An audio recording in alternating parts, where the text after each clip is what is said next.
In May 2026, Kevin O'Leary, the Canadian investor, best known for his television appearances, received government approval to build what would be the largest data center campus in the world in rural Utah.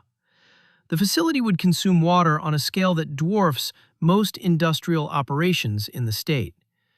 It would draw electricity from a regional grid that serves homes, hospitals, schools, and small businesses across a wide area. Local residents had organized against it. They attended public meetings. They put up signs. They spoke to journalists. O'Leary responded by claiming publicly that the protesters had been bussed in from outside the area, that they were not genuine community members but organized opposition imported to manufacture the appearance of local concern. Journalists who investigated found the opposite. The protesters were local residents who had lived in the region for years. They had families there. They had water bills there. They had a direct and legitimate stake in what was being decided. What happened in Utah is not a local planning story. It is the template for what is happening simultaneously in rural Virginia, Georgia, Arizona, Texas, and in communities across the United Kingdom, Germany, Singapore, Malaysia, and Poland. The logic of the template is always identical. The land is cheap. The power infrastructure exists or can be built. The local government is being offered tax revenue it cannot afford to turn down. The tech company needs the space and the electricity. The transaction is presented as economic development, jobs, investment, growth.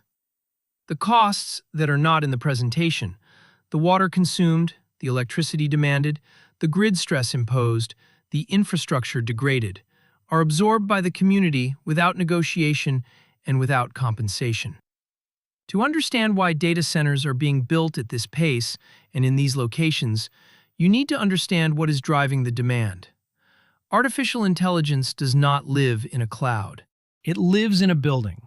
Specifically, it lives in rows of specialized graphics processing units. Computers designed to perform the mathematical operations that allow AI systems to learn, generate, and respond. Those computers run hot continuously. The heat requires cooling. The cooling requires water. A hyperscale data center, the category O'Leary is building, can consume between 1 and 5 million gallons of water per day, depending on its cooling design.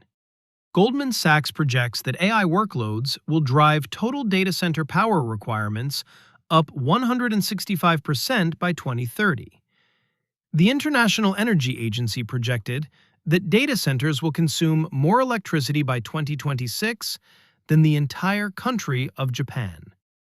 Gartner has projected that 40% of AI data centers will face power shortages by 2027. This demand is not an abstraction.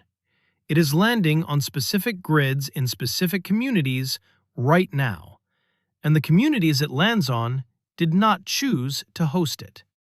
The electricity mechanism is where the story becomes most directly personal. To secure the power they need at the scale they need it, Microsoft, Google, Amazon, Meta, and their data center peers have been negotiating long-term power purchase agreements directly with electricity utilities and regional grid operators.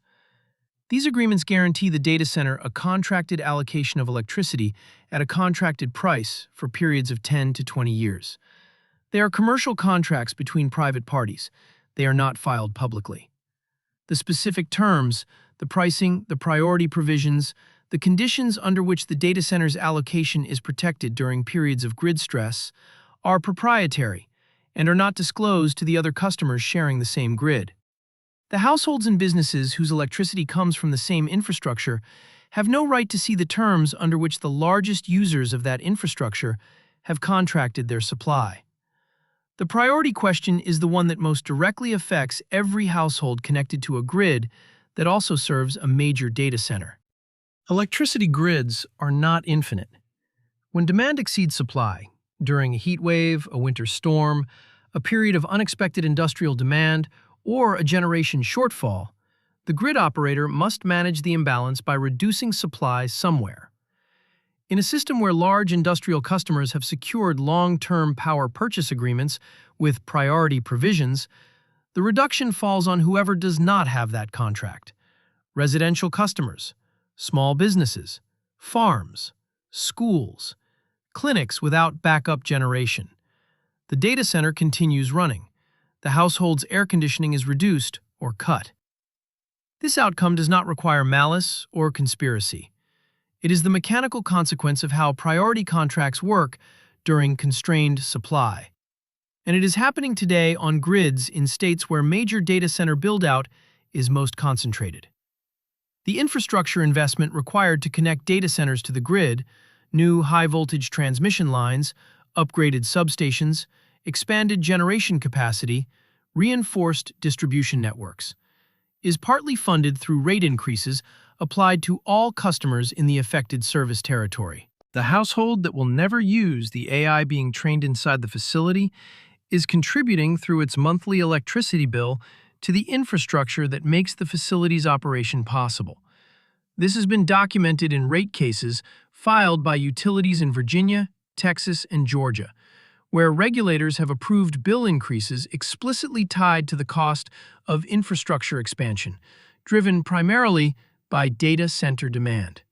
The customers paying those increases were not parties to the commercial negotiations that created the demand. They are paying for a bargain that was struck between two corporations in a private agreement they will never see. The jobs argument is the primary public justification for every data center approval. Construction employment is real and temporary. Operational employment at a hyperscale facility typically numbers in the hundreds, requiring technical skills rarely available in the rural communities most frequently chosen for these facilities.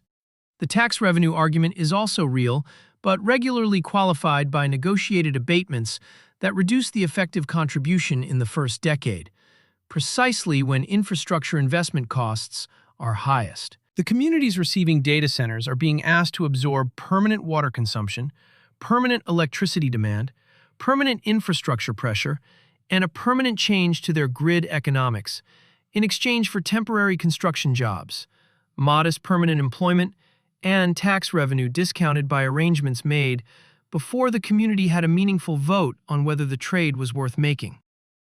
The people making the decisions about where this infrastructure is sited and on what terms are not in Utah. They are in corporate headquarters in Seattle and Redmond and San Jose.